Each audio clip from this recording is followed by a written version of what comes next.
Welcome back to this week's episode of Chasing Chace. I almost took a sip of this, but I was just listening to last week's episode, and you know when a podcast ends and another one just cuts back to where you were? Yes. Just as it cut back was this super loud sound of me drinking, and I thought, that is really bad to do to people. Yeah. So I'm sorry. Oh, it's good to begin with an apology. Well, I think this week's show is going to be interesting. So first of all, this show is wildly popular. I thought it would be video only, and now it's going to be a part of the podcast feed every week. And as we've learned, people will listen to us. If you digested over an hour of stats that Mr. Jack Bauer and I discussed, then you love this stuff, right? Did you listen to that episode yet? I have not yet. I had to queue it up because that is a long episode. It's like an hour, 40 minutes. It is a long episode. Are you a 1.5X guy? I'm a 1.5X guy, but if it's a topic like that where I really got to sit down and dig in, I got to go 1X. Like I tried to listen to the David Watson one on 1.5, and there were just numbers coming out of every orifice, and I couldn't cover it. Well, that's okay. So number one, across the world, so some signal issues, some delays. Number two, accent. I think Jack and I will be fine on 1.5. I think it'll be fine. But Listen, we got to go right into our massive disagreement on your lack of understanding, to which I brilliantly boiled down an 1.5 discussion and some notes and made a video, and you were still confused, and everyone else was like, thank you, this makes perfect sense.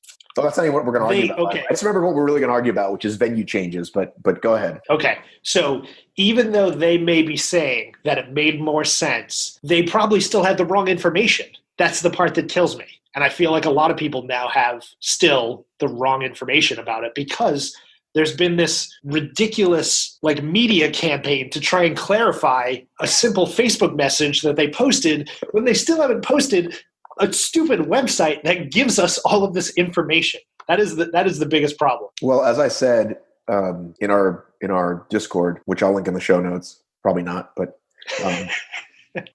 bit.ly/OCR Discord. Join OCR Discord. Quick side note, Discord is the opposite of Harmony. Correct. So this may make some sense. So Discord, we're all supposed to be coming together. Well, Discord is also, doesn't it also mean conversation? Like, let's have some friendly Discord. Or is that discourse? I could be wrong. You're pulling a Caitlin Riddle right now. Where I'm just making stuff up on the spot? Yeah, I'm pretty sure. Don't look it up. I see you Googling. No, you're right. It's a disagreement between two people. Wait, can we name this show Discord? Friendly Discord with Chace and Davis, or Davis and Chace. I kind of like AFK, and someone said it could just mean at the fucking computer. Nobody's going to put that together.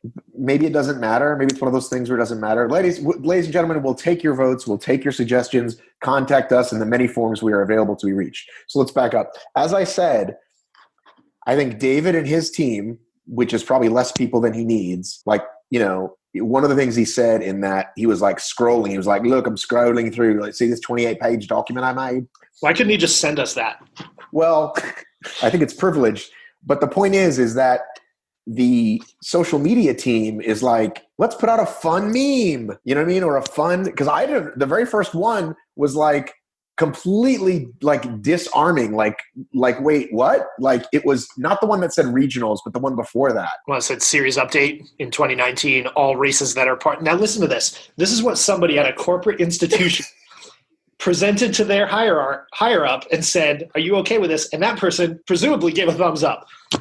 In 2019, all races that are part of a national regional series are counted towards an athlete's final leaderboard score. The rule of best of X of Y races previously used is no longer applicable to any national or regional series. Every race counts. Okay, right. So that conflicts and this is where I have an issue with you. What you said and you published is you must attend all 5 sites. Not correct. Absolutely correct. And so I have clarified in my updated article where I said, because I thought it was best score wins, blah, blah, blah. And he was like, no. The leaderboard is going to come from all 5. And so it was like, oh, well, that's a no-brainer that you kind of have to go to all 5. Now, the top guys, technically Ryan Atkins could race 4 and still qualify for Tahoe.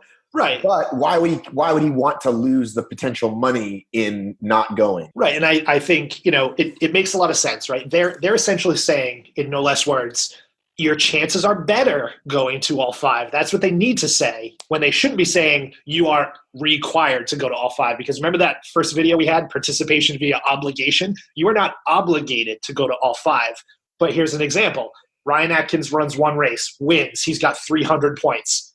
Josh Chace runs 5 races, finishes in 70th every single race. I beat Ryan Atkins. So I get it. It makes more sense to go to more because they're not dropping lowest finishes. They're not dropping slowest times. It's an aggregate of all your points together. Right. But and I even said to him, I said, I smell a marketing campaign. Every race counts, right? Which right. is a nice little thing. But on its own, without context and all those other sentences that sound like garbage, make it make less sense. Just as what was the one after that was just as bad? I'm going to read 2 more. The championships one. So just in big words, championships. All races formerly known as regional championships are simply referred to as championships in 2019. That's unnecessary. Just change the verbiage on any of your documentation. I don't need you to clarify that on an Instagram post. Well, okay. So West Virginia is now called the North American Championship, right? What was it called before? The Regional Championship. So now they're simply calling it the North American Championship. When we referred to it previously, it was you need to qualify at a National Series race to get to your Regional Championship. Which makes sense. Makes sense. National, regional, international. But here's the thing. You don't need to clarify that. You don't need to explain it to me. Just continue to say it like that, and I will adopt that. When you put it out there and you intentionally try and tell somebody to like make it happen, stop trying to make fetch happen. It's just not going to happen. That was a Mean Girls quote. You know it. I didn't get it, but now I did.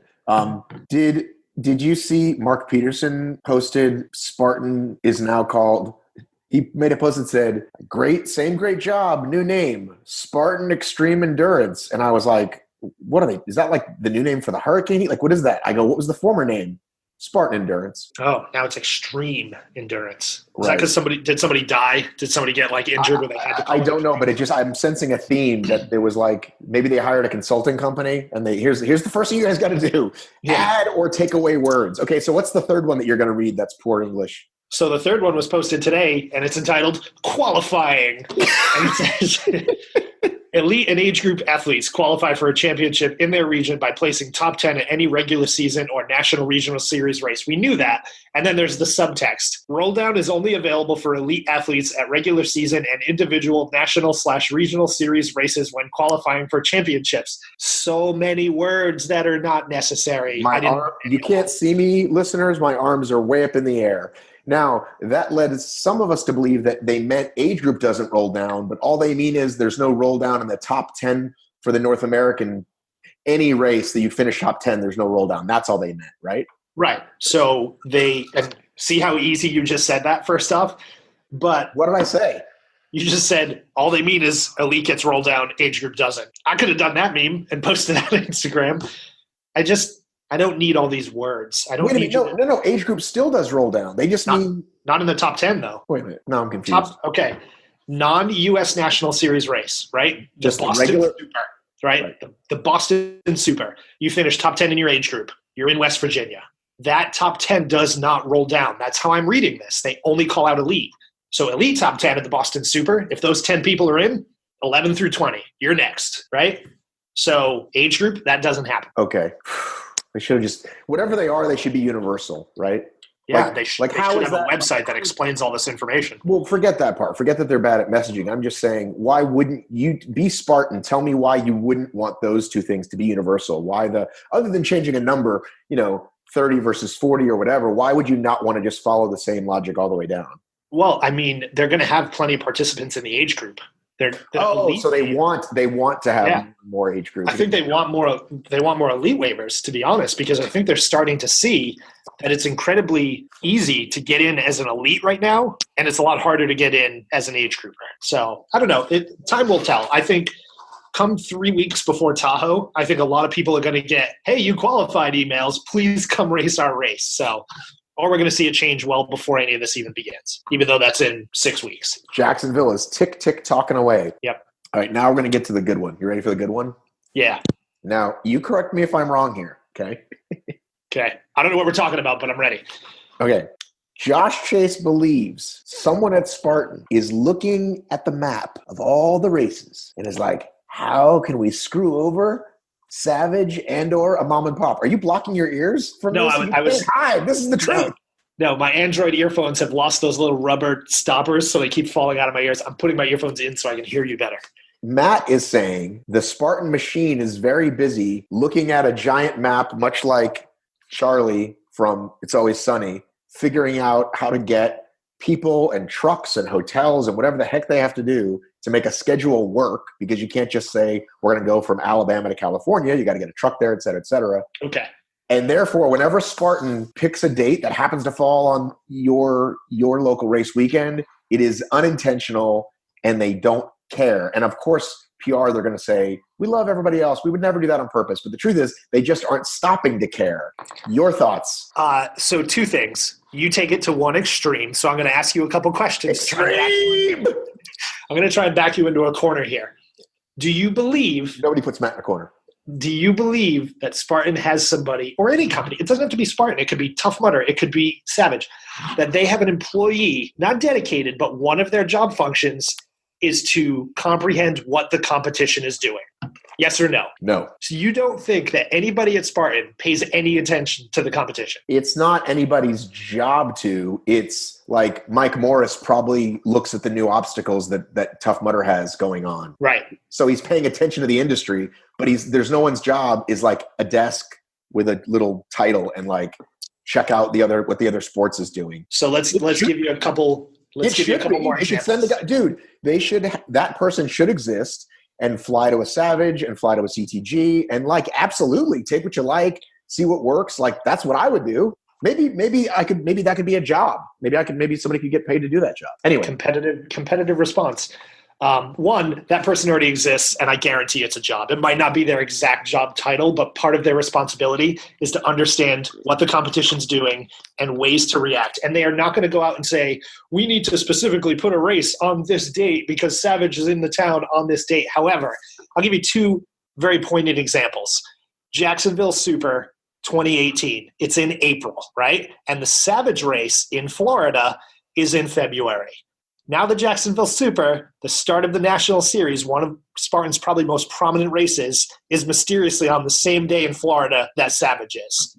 Not a coincidence. 2, Ohio, the Beast, which is like early June. Same day as Savage, Ohio. Now the Beast in Ohio, it's going to get some good attendance, but it's relatively flat and it's uninteresting, so people can skip it and they can go to a ton of other Beasts because there's 6 of them within a 300-mile radius. Spartan adds an Ultra Beast. And people are craving Ultra Beasts right now. So they put an Ultra Beast on the same day that Savage is in Ohio. Not a coincidence. They're doing some of these things, and I'm not saying they're very specifically hunting down ways to eliminate competition, but they definitely do things to start swaying subscriber numbers into their favor. As someone that believes Lee Harvey Oswald did not act alone, I do not buy this theory, and you could find 100 ways to prove it on all sides. Like with Spartan and Mudder, I bet you could find 5 examples like that without even really trying, looking at differences. I can give you a couple plausible example of things, but it doesn't mean that I can prove them. The venue in Florida said, we're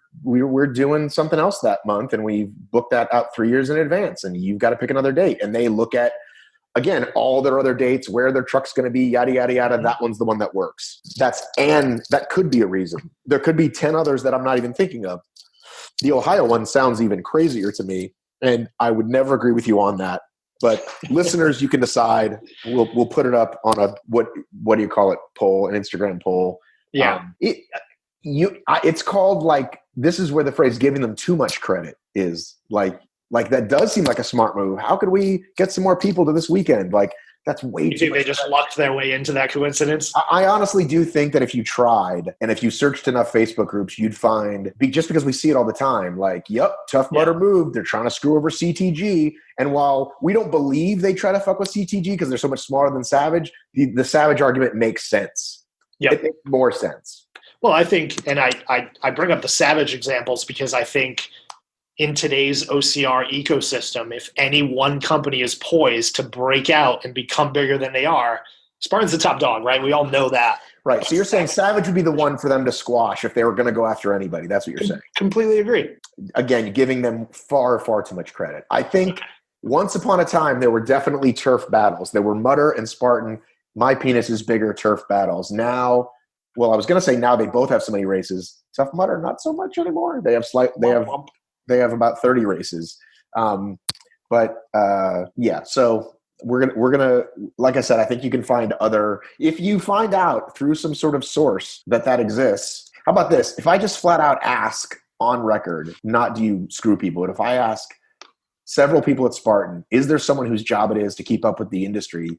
And they all say no, but we all kind of do. Would you believe me? No. No, I wouldn't. No, it's not that I wouldn't believe you. I wouldn't believe them. Okay. I don't feel like a multi-million-dollar organization can exist today without having somebody dedicated to being aware. That's the key, right? You're going to do 60-plus races in the U.S. You're going to have some conflict that's just going to work out, especially when most of your races are between like April and September, right? You're just going to conflict. I get that. But there are times where they can make decisions and say, hey, do you think maybe we could bump this race up 2 weeks because those other guys are doing it? And, let's steal a little market share. But so it's that person's job to look at Savage's schedule? No, but Spartan has this thing called NPS. And if you walk into a festival area now, there's these little smiley faces. How satisfied with your experience today were you? And part of NPS, this net promoter system, it's would you recommend this to your friends and family? Part of that is addressing competitive response. I'm releasing all kinds of industry secrets that I probably shouldn't, but it's in my airport. It asked me last time I came through customs, or not customs, but that's called NPS. They want to understand how your experience is, how they can make it better, and how it compares to the others that are out there. Now, can I safely, can I suggest that on my way to catch a flight, not a time to ask me that question? Perfect time to ask you that question, because that's the time when you are most emotional about your experience. I'm trying to catch a plane. I looked at it, kept going. Well, you're the majority, I'm sure, but it's still the right time to do it. How about when I get off the plane? Yeah, you could do that too. Spartan puts them right after the registration tent. I haven't even entered the festival area. So there were two at Fenway. There was one right after the registration tent. So they want to understand what the registration experience is. That's one part of it. And then there was one right after you race. You mean like check-in? You mean like... Yeah. So I register, I get my bib. As soon as I pass the registration tables, there's a satisfaction meter right there. So that one is specifically measuring the customer experience of registration alone, not Spartan race as a whole. And then there was another one at Fenway after the race. So now I've completed the race. My day is over. Now you want to know what my holistic experience is. So they take that one and they measure that whole experience. So they're looking at everything, right? They want to make the experience better.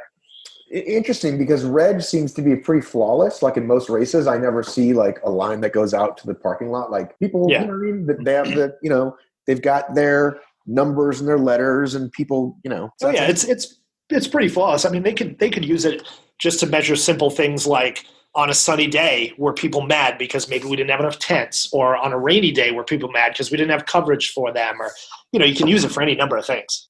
I feel like it was one other thing I was going to ask you about that call with David. Have we already talked since that call? I don't think we have. You didn't. One thing, if you're going to have a follow-up call, ask him about obstacles. So you mentioned a little bit about obstacles. Heather, go ahead.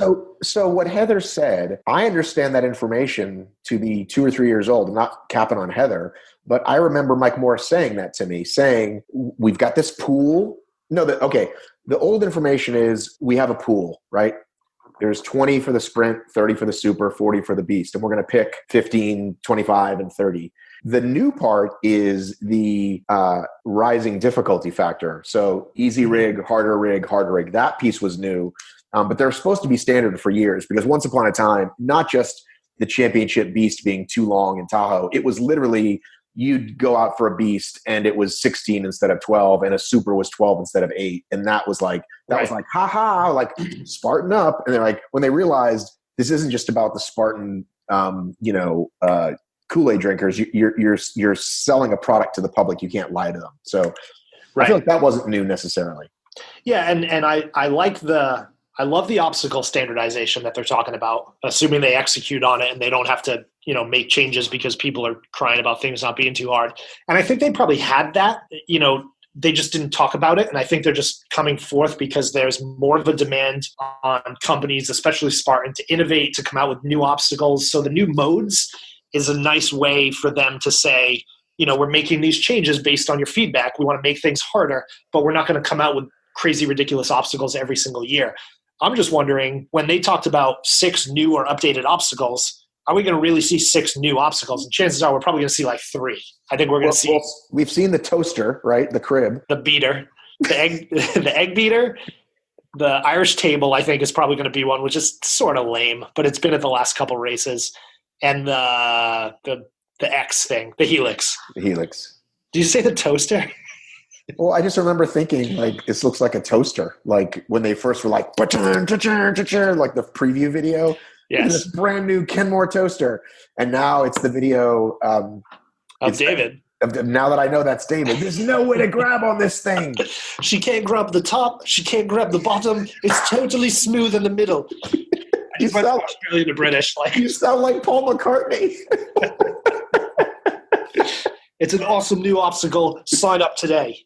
Sorry, David. I'm sorry. Yeah. Well, I like the idea of obstacle modes. I'm excited to at least see. And I'll tell you this. I'm going to get on a soapbox for a second. The one thing that I despise at Spartan races is the conversation when you're on the course talking about Spartan miles. Like, somebody sees a mile marker, they're like, mile 8. And they're like, Spartans just lying to you. Those are Spartan miles. Can we leave that in 2018? Because that is so incredibly lame. So if they do standardized mileage, that'll be great. But that being said, a 3 or 4 mile sprint is too short. I think they should again, once upon a time, Spartan and Mutter both, that was kind of part of the thing. Like, let's F with you on the course. Yeah. And now neither of them want to do that. They want to deliver as promised because they've gone through all the people that think, great, you made it harder. Isn't that funny? Now it's like, I'm Joe Customer. Please give me what I paid for. Right. You have to deliver on expectations that you've set beforehand. So. All right. Well, that's good. I think that was a nice chat. I agree. I like this banter, this discord that we have between ourselves. Matt and Josh Discord? No, Discord. Discord with Davis and Chace. Wait a minute. Hang on a second. I'm getting something. So what if it's like there's like the obstacle discourse, maybe something? That might be a thing. Now, there's a faction out there, by the way, that it's obstacle racing, yet we call it OCR. So there's a faction of people that think it just should not even be OCR. It should just be OR. Or. No. No? No, we've got an acronym. We're sticking with it. Do you know who invented that acronym, by the way? OCR? Yeah. Who? Me. Stop it. No, you didn't. Go find where it was printed before I did it. Hang on. First off, OCR stands for Optical Character Recognition. Right. That's by Xerox for 50 years. So just really quickly, I'm totally joking. He made up that phrase and it'll stick. In 10 years, no one will know that it wasn't me. You can't look it up. I tried to. I was also trying to figure out because like the same thing with the big 3, right? Like all industries have it. Accounting was the big 3, then it was the big 5. Yep. Motor companies have the big 3. And I thought if I could find somewhere that I was the first guy to call Tough Mudder and Warrior Dash and Spartan the big 3, but who can know? Nope, never going to happen. The Google trend is actually a downward trend of the usage of the acronym OCR. So, no, I know. I made a major mistake in calling my company Obstacle Racing Media. Why? What would you have called yourself? Nobody Googles that term. People so much more Google mud run than obstacle race. That'll change though. That'll change in the long run. You think so? Yeah, I think Spartan's helping that along. I think obstacle racing is far more prevalent. I think if you tell people like mud run, they're like, oh, like Tough Mudder. But then if you say obstacle course racing, one, they'll either not know what you're talking about at all, but then they'll think, American Ninja Warrior, and then hopefully soon Spartan Race or NORAM or OCRWC or one of those. So obstacle racing is going like this, mud run's going like this. Okay. That was an upward and a downward trend for people listening on the podcast. Wait, did you watch The Rock Show? I did watch The Rock Show, actually. Did you like the big obstacles? You going to ask my opinion of it? I just said, did you like the big obstacles? It was good. Yeah, I'm just going to leave it at that. I mean, it was okay. It seemed like by the end, these athletes were so exhausted that it wasn't very entertaining to watch, at least for me. But I like the scale of it. I don't like The Rock or what he was wearing. He looked ridiculous in some of those things, but I'll probably watch another episode of it. 2 hours for that premiere was way too long. You could have done that a lot quicker. It's my 2 cents. All right. Talk to you next week. All right, my friend. Take care. Bye.